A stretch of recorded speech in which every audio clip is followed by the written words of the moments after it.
when did you start pinching yourself? Oh, like, holy fucking shit, is this an actual person I'm talking to? I mean, obviously the Queen's one of the answers, but like... Yeah, it must have been the Queen. It must have been the Queen. That being said, it never really came at a huge surprise to me. Mm-hmm. And it might be because of this EQ and AQ and this kind of complex lattice of experience. Coming from where we come from, living in, for me, a council estate that has violence and drunk people and addiction, you often find yourself morphing yourself into different characters to speak to certain people or to diffuse situations. Well, it's a survival mechanism. Yeah, exactly. And for me to get out of that, I had to use social networks. I had to connect with people, and then you start to morph yourself to provide value to those people. So just be able to like recognize what they want, even if you don't agree with it, but just play along long enough so they go on their fucking way. Exactly. So I always treated the world as permissionless in that sense. Like, I don't need permission to speak to people, because you start to learn that everyone's human. Yeah. Because when you're dealing with someone who's drunk and falling on the street, you still have to remember they're human and look after them. Or if you are trying to defuse someone who's got you at knife point, or there's violence on the street, you still have to remember they're human. And I think growing up in these kind of unique working class environments give you the ability to use your tongue to get you out of certain situations. Yeah. And so for that reason, growing up, I've always kind of treated the world as permissionless. So when I spoke to the Queen, not that it wasn't a surprise, of course I was so overwhelmed by it.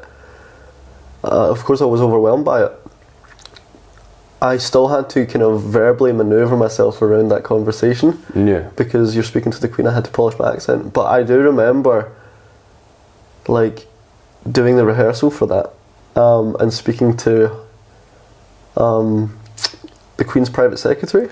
Right, okay, so they don't let you start chatting to her straight away. They're like, okay, let's run this by me. Like this. Yeah, that makes sense. I mean, I would kind of...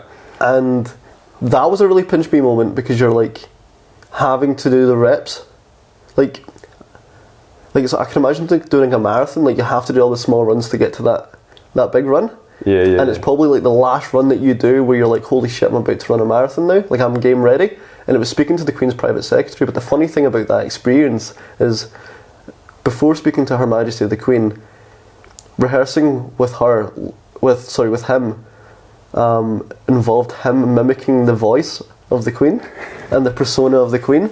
So I had to call him Your Majesty or Her Majesty and call him Ma'am, and he would put on this very English accent. So yeah, I guess definitely the Queen was like the first catalyst for me to be like, holy shit, I am not where I was 21 years ago. Yeah, I'm kind of fascinated by that because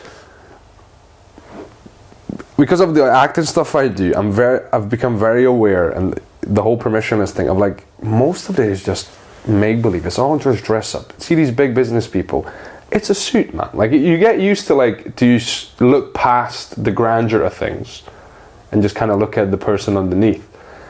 And something like the royal family is very much maintaining the appearance, because part of the pomp and circumstance is what keeps the thing going, is because people all still go, okay, these are big people. And it's fascinating to me how they handle that, of like, they make you audition pretty much before you can have the conversation. Yeah. And they're also acknowledging that they've created this thing, so him putting on that voice is partially getting you ready of when you're actually going to meet the Queen or talk to the Queen, not be like, oh my god, just don't have a total meltdown, because you had that chance to actually talk to someone in that environment. So yeah, it's fascinating that they're aware of it and they're like helping you along, but they're also maintaining that image at the same time. And it wasn't scripted. What I spoke to the Queen about wasn't scripted, but what he would do would be, he would ask certain types of questions that he thinks the Queen might ask based on what you have to say. Yeah. So he's almost like the Queen's second brain. Okay. And funnily enough, I spoke to the Queen about where I grew up, and I went to finish, like, I thought that was irrelevant information, and I thought I'd move on to what I was going to talk about, and she went, oh, I've been there. And it's so bizarre that someone who didn't feel like a human until I met them she's on Royal Mail stamps, she's on Postbox and stuff.